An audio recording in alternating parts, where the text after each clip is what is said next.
I'm in nursing school and I think I saw a patient commit insurance fraud.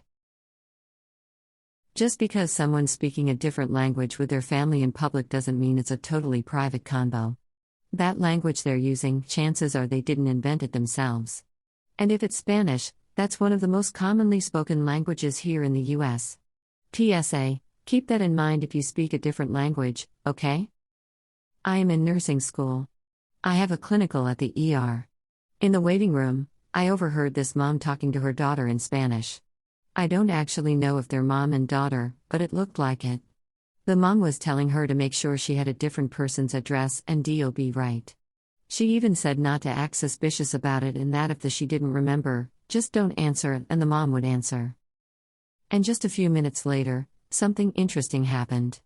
A nurse was helping them. The nurse asked a few questions to identify the patient, and she gave those exact same patient identifiers to the nurse that they had been talking about earlier. The name they registered was someone we didn't have any records for at the hospital. You know, I would never encourage anyone to pretend to be someone else and use their insurance. That's totally illegal. But oh my gosh, healthcare is just so crazy expensive these days.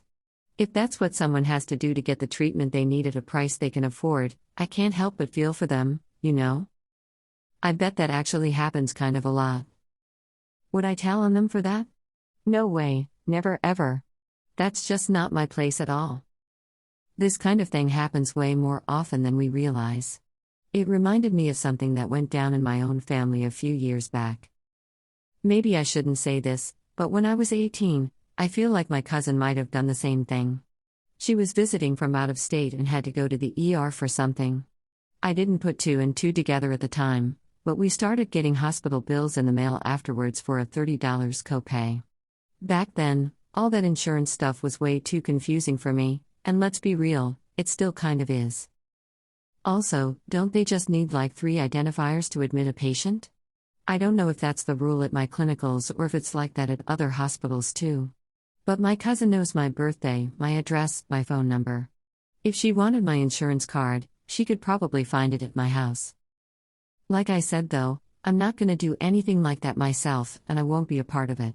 With the thing with my cousin, I don't know all the details and I don't really want to know more, you know?